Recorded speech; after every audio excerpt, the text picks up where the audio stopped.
ये आपने बिल्कुल दुरुस्त फरमाया कि सुप्रीम कोर्ट द्वारा क्लीन चिट मिला था सेबी की उस जांच को, लेकिन उस जांच को सेबी की वर्तमान चेयरपर्सन उसको उस जांच को हेड कर रही थी और वहां पर उसको क्लीन चिट मिला, यानी जज जो आरोप है खुद इन्वॉल्व था, कॉन्फ्लिक्ट ऑफ इंटरेस्ट था, वो इसको इन्वेस्टिगेट करी थी। अब मेरा सुधांशु जी से, राहुल जी को एक मिनट बाजू में रखते, हिंडनबर्ग को रखते, अडानी जी को रखते, सबको बाजू में रखते, एक मेरा सुधांशु जी से, क्योंकि मेंबर ऑफ पार्लियामेंट है, एक सवाल, इसका सिर्फ स्पेसिफिक जवाब दे।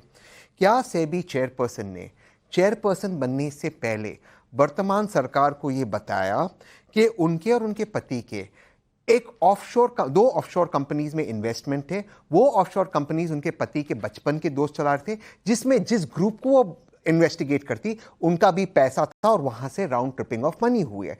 क्या ये खा या ना, बस ये ही सवाल है, और कोई सवाल हिंडनबर्ग से जरूरी नहीं, राहुल जी से जरूरी नहीं, मोदी जी से जरूरी नहीं। ये है दूसरी बात।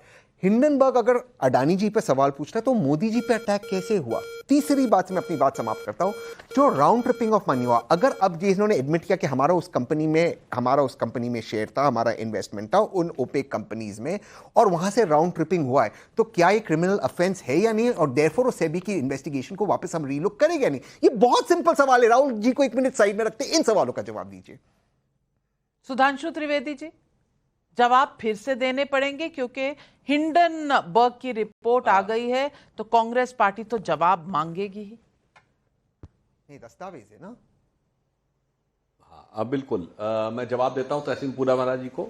जो अभी नाविका जी आप बता रही थी फॉरवर्ड ट्रेडिंग, यदि कोई फॉरवर्ड ट्रेडिंग करे, यानी 100 रुपए का शेयर मैंने खरीदा और मैं एक हफ्ते बाद बेचूंगा, मगर मुझे आज का ही दाम देना पड़ेगा, तो अगर इस बीच में दाम बढ़ गए तो कंपनी को फायदा होता, 100 का 120 रुपए हो गया, कंपनी को सिर्फ 100 रुपए देना पड़ेगा। अगर दाम गिर गए और वो 50 रुपए पे चले गए तो आपको फायदा, क्योंकि कंपनी को शेयर की वैल्यू भले ही 50 हो, 100 देना पड़ेगा। ये जो हिंडनबर्ग फॉरवर्ड ट्रेडिंग करके मार्केट को प्रभावित करती, तहसीन भाई, ये विदेश में क्राइम नहीं है, भारत में क्राइम है। नहीं कि आप फॉरवर्ड सेलर हैं और आप अपने किसी एक्ट के द्वारा मार्केट को इन्फ्लुएंस कर रहे हैं। जैसे मैं दर्शकों के लिए बता दूं, मिडिल मैन यूरोप में क्राइम नहीं है, भारत में क्राइम है, यानी दलाली जिसे कहते हैं, कि कोई बीच में ट्रेडिंग कराए। तो हिंडनबर्ग ने यह काम 2023 में भी जनवरी में किया, और इस बात को लेकर कुछ अमेरिकन कोर्ट में भी उसके ऊपर आपत्ति दर्ज हुई। अब मैं बताना चाहता हूं, विषय हिंडनबर्ग और अडानी नहीं है। इन्होंने 2023 में जब किया था तो क्या कहा? एलआईसी बर्बाद हो गई, एलआईसी में सबसे ज्यादा मिडिल क्लास का इन्वेस्टमेंट है, एक पैनिक क्रिएट करना। फिर कहा स्टेट बैंक ऑफ इंडिया बर्बाद हो गई, स्टेट बैंक ऑफ इंडिया में सबसे ज्यादा खाते हैं, जबकि फैक्ट यह है कि एलआईसी ने ऑल टाइम हाई प्रॉफिट दर्ज किया है 17,000 करोड़। एसबीआई ने पिछले तिमाही में 21,000 करोड़ का प्रॉफिट दर्ज किया, जो ऑल टाइम हाई नहीं है। प्राइवेट और गवर्नमेंट मिलाकर सबसे ज्यादा, रिलायंस से ज्यादा प्रॉफिट एसबीआई का आया है। अब आप आइए, एचएएल बर्बाद हो गया। एचएएल ने 2023-24 में 29,000 करोड़ का रेवेन्यू प्राप्त किया है। तो पहले एलआईसी पर निशाना, फिर एसबीआई पर निशाना, फिर एचएएल पर निशाना, अब सेबी पर निशाना। और हर बार संसद सत्र से पहले इस प्रकार की रिपोर्ट आना, इसको लेकर मन में यह संदेह बहुत गहरा होता है कि हर बार ऐसा कोई ना कोई भारतीय आर्थिक संस्थान के ऊपर ही अटैक क्यों होता है। और मैं यह भी कहना चाहता हूं कि यह हमेशा विदेशी कंपनियों के साथ कांग्रेस का इतना सुरताल क्यों मिला रहता, आज से नहीं 30-40 साल पहले से।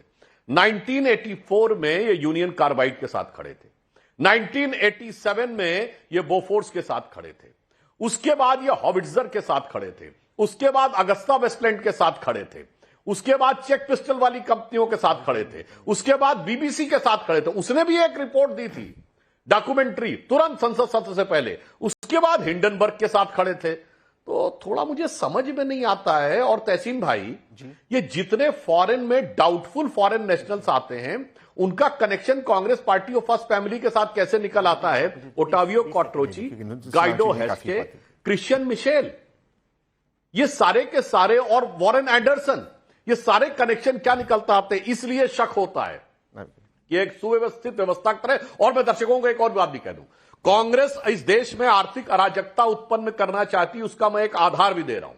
इन्होंने कहा था कि हर फैमिली को 1-1 लाख रुपए देंगे।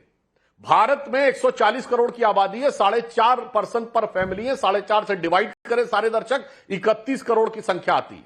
यानी 31 लाख करोड़ ये बांटेंगे, जबकि भारत का रेवेन्यू रिसीव 26,80,000 करोड़ है।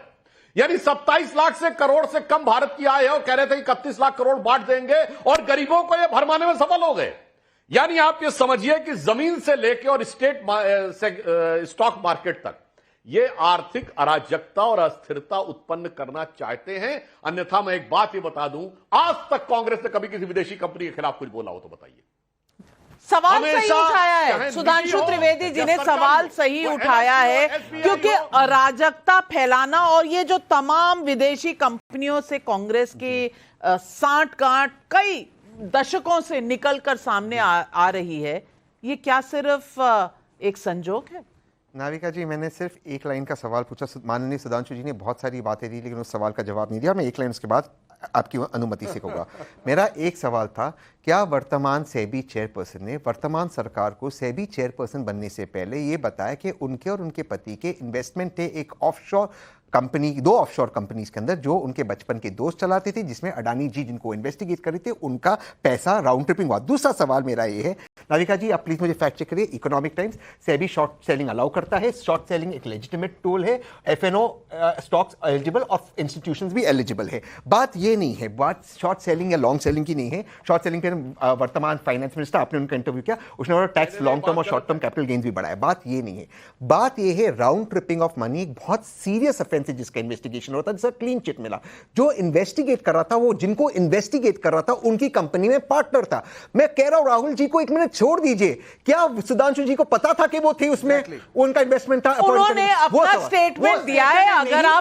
अगर आप वो स्टेटमेंट पढ़ लें, अगर आप वो स्टेटमेंट पढ़ लें, उन्होंने कहा है उसमें कि उन्होंने ये डिस्क्लोजर्स दिए हुए हैं। लेकिन सुधांशु जी जवाब दीजिए, सुधांशु जी जवाब दीजिए।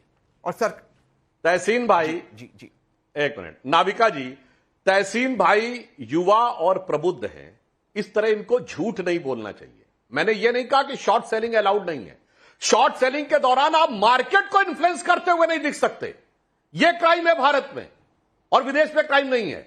अगर आप शॉर्ट सेलर कंपनी है और आप कोई ऐसी चीज लिख रहे हैं जिससे मार्केट सेंटीमेंट पे प्रभाव पड़ेगा, वो क्राइम है। दूसरी बात, आपने कहा सेबी के चेयरमैन के बारे में, तो आपका खुद का बयान क्या है कि 2016 में यानी आने से पहले वो, और आप क्या कह रहे हैं इन्वेस्टिगेट 2023 में कर रहे हैं और इन्वेस्टिगेट 2023 में हो रहा। अगर आपका भी आरोप सही माना जाए तो 2016 में जो चीज खत्म हो गई आपके हिसाब से, वो 2023 में प्रभावित हो रही है। मान्यवर, इस प्रकार के तर्क देने से बचना चाहिए। और मैंने भी एक सीधा सवाल किया है भाई।